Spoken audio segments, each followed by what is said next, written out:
ಬೇಕೇ ಬೇಕು, ಬೇಕೇ ಬೇಕು. ಎಲ್ಲಿವರೆಗೂ ಹೋರಾಟ? ಜನ ಈ ರೀತಿ ಬೀದಿನಲ್ಲಿ ಸಣ್ಣ ನಿವೇಶನಕ್ಕೆ ತಮಗೆ ಯೋಗ್ಯ ಪೂರ್ವಕವಾಗಿ ಸಿಗಬೇಕಾಗಿರುವಂತಹ ನಿವೇಶನಕ್ಕೆ ಇವತ್ತು ಸಹ ಇಷ್ಟೆಲ್ಲ ಹೋರಾಟ ಮಾಡುವಂಥ ಪರಿಸ್ಥಿತಿ ಇದೆ ಅಂತಂದಾಗ ನಿಜಕ್ಕೂ ಬೇಸರ ಆಯಿತು. ಅವರು ಅಣ್ಣವ್ರು ಕಳೆದ ತಕ್ಷಣ ನಾನು ಬಂದೆ, ಇಲ್ಲಿ ವೇದಿಕೆಯನ್ನು ಹಂಚ್ಕೊಂಡಿದ್ದೀನಿ. ಅವರ ಪರವಾಗಿ ನಾವು ಇವತ್ತು ಹೋರಾಟವನ್ನು ಮಾಡ್ತೇವೆ. ಸರ್, ಜನಪ್ರತಿನಿಧಿಗೆ ಏನು ಹೇಳಕ್ಕೆ ಇಷ್ಟಪಡ್ತೀರಾ ಸರ್? ಇಷ್ಟು ನೋಡಿ, ಜನಪ್ರತಿನಿಧಿಗಳು ಅವರೇನು ದೇವರುಗಳಲ್ಲ, ಅವ್ರಿಗೂ ಅವ್ರದ್ದೇ ಆದ ಲಿಮಿಟೇಷನ್ ಇರ್ತದೆ. ಆದರೆ ಒಂದು ಏನಾಗುತ್ತೆ, ಒಂದು ಅಂತಃಕರಣ ಪೂರ್ವಕವಾಗಿ ಜನಗಳ ಪರವಾಗಿ ಕೆಲಸ ಮಾಡಬೇಕು ಅಂತಹ ರಾಜಕೀಯ ಇಚ್ಛಾಶಕ್ತಿನ ಅವರು ಪ್ರದರ್ಶನ ಮಾಡಬೇಕಾಗ್ತದೆ. ಈ ಒಂದು ಕೆಲಸಗಳು ಮಾಡಬೇಕಾದ್ರೆ ತಾಂತ್ರಿಕವಾಗಿ 108 ಅಡ್ಡಿ ಆತಂಕ ಬರ್ಬೋದು, ರಾಜಕೀಯವಾಗಿ 108 ಅಡ್ಡಿ ಆತಂಕ ಬರ್ಬೋದು. ಆದರೂ ಸಹ ಜನಗಳಿಗೆ ಒಳ್ಳೆಯದಾಗಬೇಕು ಅನ್ನೋದು ಒಂದು ದೃಢ ಸಂಕಲ್ಪ ಇದ್ದರೆ ಯಾವ ರಾಜಕೀಯ ಪ್ರತಿನಿಧಿ ಕೂಡ, ಯಾವ ಜನಪ್ರತಿನಿಧಿ ಕೂಡ ಅವರಿಗೆ ನ್ಯಾಯ ತೋರಿಸುವಂಥ ಕೆಲಸನ ಡೆಫಿನೆಟಾಗಿ ಮಾಡ್ಬೋದು. ದಯವಿಟ್ಟು ನೀವು ರಾಜಕೀಯನ ದಯವಿಟ್ಟು ಸೈಡ್ಗಿಡಿ. ಏನು ನಿಮ್ಗೊಂದು ದೇವರ ಅಧಿಕಾರ ಕೊಟ್ಟಿದ್ದಾರೆ, ಅದನ್ನು ಒಳ್ಳೆತನದಲ್ಲಿ ಉಪಯೋಗಿಸ್ಕೊಳ್ಳಿ. ಇಂತಹ ಜನಗಳಿಗೆ ಒಂದು ನಿವೇಶನ ಕೊಟ್ಟು ಅವರ ಆಶೀರ್ವಾದಕ್ಕೆ ನೀವು ಪಾತ್ರರಾಗಿ ಅಂತೇಳಿ ಇವತ್ತು ನಾನು ನಮ್ಮ ಜನಪ್ರತಿನಿಧಿಗಳನ್ನು ಬೇಡ್ಕೊಳ್ತಾ ಇದ್ದೀನಿ. ಸರ್, ಸ್ವಾತಂತ್ರ್ಯ ಒಂದು ಪ್ರತಿಭಟನೆ ಮಾಡಬೇಕಾಗುತ್ತೆ, ಇದು ಎಷ್ಟು ಮಟ್ಟಿಗೆ ಸರ್? ಯಾವ ರೀತಿ ಕಾನೂನು? ನೋಡಿ, ಇದು ನಮ್ಮ ದುರ್ದೈವ. ಇವತ್ತು ಏನು ನಮ್ಮ ದೇಶವನ್ನು ಆಳಿದಂತಹ ಪಕ್ಷಗಳು, ಸುದೀರ್ಘವಾಗಿ ಆಳಿದಂಥ ಪಕ್ಷಗಳು ಇವತ್ತು ಸಹ ನಮ್ಮ ದೇಶನ ಇದೇ ಮಟ್ಟದಲ್ಲಿ ಇಡೋ ಕೆಲಸನ ಮಾಡಿದ್ದಾರೆ. ಅದನ್ನು ದೇಶ ಸಹ ತುಂಬ ದೊಡ್ಡದಿದೆ, ತುಂಬ ವೈವಿಧ್ಯತೆಯಿಂದ ಕೂಡಿದೆ. ಒಂದೇ ಸಲ ದೊಡ್ಡ ಒಂದು ಏನು ಸ್ವರ್ಗ ಸೃಷ್ಟಿ ಮಾಡಿಬಿಡುವಂಥ ಕೂಡ ನಾವು ಹೇಳೋದಿಲ್ಲ. ಆದರೆ ಏನು ಇವತ್ತವರೆಗೂ ನಮ್ಮ ದೇಶ ಮುಂದುವರ್ಕೊಂಡು ಬಂದಿದೆ, ಆ ಅಭಿವೃದ್ಧಿ ವೇಗ ಕುಂಠಿತ ಆಗಿದೆ. ಬಟ್ ಈಗ ನನ್ನ ನರೇಂದ್ರ ಮೋದಿ ಅವರ ನೇತೃತ್ವದಲ್ಲಿ ದೇಶ ಬೇರೆನೇ ರೀತಿಯಲ್ಲಿ ನಡೀತಾ ಇದೆ. ಆದರೂ ಸಹ ನಾನು ಇಲ್ಲಿ ರಾಜಕೀಯ ಥರ ಇಷ್ಟಪಡೋದಿಲ್ಲ.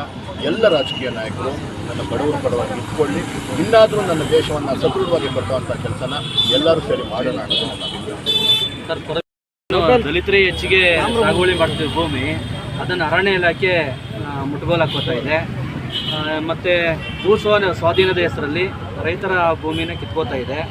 ಈ ಬಗ್ಗೆ ನೀವು ಏನು ಹೇಳ್ತೀರಿ ಸರ್?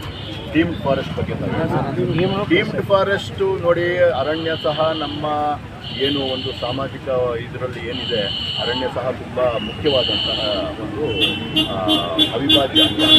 ಆದರೆ ಮಾನವೀಯತೆ ದೃಷ್ಟಿಯಿಂದ ನೋಡಿ, ನನ್ನ ಬಡವರು ಅಕಸ್ಮಾತಾಗಿ ಅರಣ್ಯವನ್ನು ಒತ್ತುವರಿ ಮಾಡಿದ್ದಲ್ಲಿ ಅದನ್ನು ಸಕ್ರಮಗೊಳಿಸಿ ಅವರಿಗೆ ಜಾಗ ಕೊಡುವಂತಹ ಕೆಲಸನ ದಯವಿಟ್ಟು ಮಾಡಬೇಕು.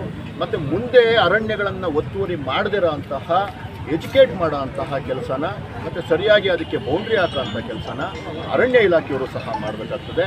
ಯಾವಾಗ ನೀವು ಕರೆಕ್ಟಾಗಿ ನಿಮ್ಮ ಬೌಂಡ್ರಿ ಹಾಕಿಲ್ಲ, ಡೆಫಿನೆಟ್ಟಾಗಿ ಒಂದು 4 ಜನ ಅದನ್ನು ಅರಿವಿಲ್ಲದೆ ಇರೋವಂಥವ್ರು, ಬಡವರು, ಹೌದು ನಮಗೇನೋ ಒಂದು ಒಳ್ಳೇದಾಗ್ಬೋದು, ಆ ಕಾನೂನಿನ ಅರಿವಿಲ್ಲದೆ ಅಂಥವ್ರಿಗೆ ಒಂದಷ್ಟು ಒತ್ತುವರಿ ಮಾಡಿರೋದು ನಾನು ತಪ್ಪು ಅಂತ ಹೇಳ್ತಿಲ್ಲ. ಅಂಥವ್ರಿಗೆ ನ್ಯಾಯ ಕೊಡಿಸ್ಬೇಕು.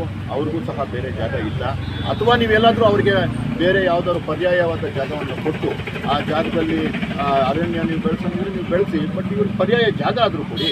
ಇವತ್ತು ಸಹ 100 ವರ್ಷಗಳು ಹತ್ರ ಹೋಗ್ತಾ ಇದ್ದೀವಿ ಸ್ವತಂತ್ರ ಬಂದು, ಈಗಲೂ ನಮಗೊಂದು ಉಳೋದಕ್ಕೊಂದು ಜಾಗ ಇಲ್ಲ, ಇರೋದಕ್ಕೊಂದು ಜಾಗ ಇಲ್ಲ ಅಂತಂದಾಗ ನಿಜಕ್ಕೂ ಸಹ ಈ ರೀತಿಯ ಒಂದು ಏನು ಆಕ್ರಮ ಮಾಡೋದು, ಇನ್ನೊಂದು ಮಾಡೋದು, ಇದೆಲ್ಲ ನಡೀತಾ ಇರ್ತದೆ. ಆಗದೇ ಇರೋಂತಹ ಕೆಲಸವನ್ನು ತಾವು ಮಾಡಬೇಕು ಅಂತ ಆಗ್ಬೋದು, ಸಂಸದರಾಗ್ಬೋದು, 3 ದಿನಗಳ ಕಾಲದಿಂದ ಮಾಡ್ತಿದ್ದಾರೆ. ಒಬ್ಬರಾದರೂ ಇಲ್ಲಿ ಬಂದಿಲ್ಲ, ತಾವು ಬಂದಿದ್ದೀರಾ ಸರ್, ಏನು ಹೇಳಕ್ಕೆ? ನೋಡಿ, ಶಾಸಕರು ಮತ್ತು ಸಂಸದರು ಯಾಕೆ ಬಂದಿಲ್ಲ, ನಾನು ಇದನ್ನು ರಾಜಕೀಯವಾಗಿ ತಗೊಂಡೋಗಿ ಮತ್ತು ಬೇರೆ ನನಗಿನ್ನೇನು ಉದ್ದೇಶ ಇಲ್ಲ. ನನ್ನ ಉದ್ದೇಶ ಒಂದೇ, ಶಾಸಕರಾಗಲಿ, ಸಂಸದರಾಗಲಿ, ಅಥವಾ ಇನ್ಯಾರೇ ಜನಪ್ರತಿನಿಧಿಗಳಾಗಲಿ, ಅಥವಾ ನಮ್ಮ ಉಸ್ತುವಾರಿ ಸಚಿವರೇ ಆಗಿರಲಿ, ದಯವಿಟ್ಟು ಬನ್ನಿ. ನಿಮ್ಮದು ಎಷ್ಟೇ ಕೆಲಸಗಳು ಒತ್ತಡ ಇದ್ದರೂ ನಿಮ್ಮೆಲ್ಲರ ಮೇಯ್ನ್ ಕೆಲಸ ಏನಂತಂದರೆ ಈ ಬಡವರನ್ನು ಉದ್ದೇಶಿಸಿ ಅವರನ್ನು ಅಡ್ರೆಸ್ ಮಾಡೋಂಥ ಕೆಲಸನೇ ನಿಮ್ಮ ಕೆಲಸ. ಬೇರೆ ಇನ್ಯಾವುದೇ ರಾಜಕಾರಣ ಇದ್ದರೂ ಇಲ್ಲಿ ದಯವಿಟ್ಟು ಟೈಮ್ ಕೊಡಿ. ಅವರನ್ನು ಮೇಲೆತ್ತುವಂತಹ ಕೆಲಸವನ್ನು, ಆರ್ಥಿಕವಾಗಿ ಸಾಮಾಜಿಕವಾಗಿ ಬಡವರನ್ನು ಮುಂದುಗಡೆ ತಗೊಂಡೋಗುವಂತಹ ಕೆಲಸವನ್ನು ಪ್ರಾಮಾಣಿಕವಾಗಿ ಮಾಡಿ. ಇದೆಲ್ಲ ನಿಮ್ಗೆ ಈವನ್ ಎಲೆಕ್ಷನ್ ಟೈಮಲ್ಲೂ ನಿಮ್ಗೆ ಇದೆಲ್ಲ ಒಳ್ಳೆಯದಾಗುತ್ತೆ. ದಯವಿಟ್ಟು ಕೆಲಸ ಮಾಡಿ ಅಂತ ಈ ಮುಖಾಂತರ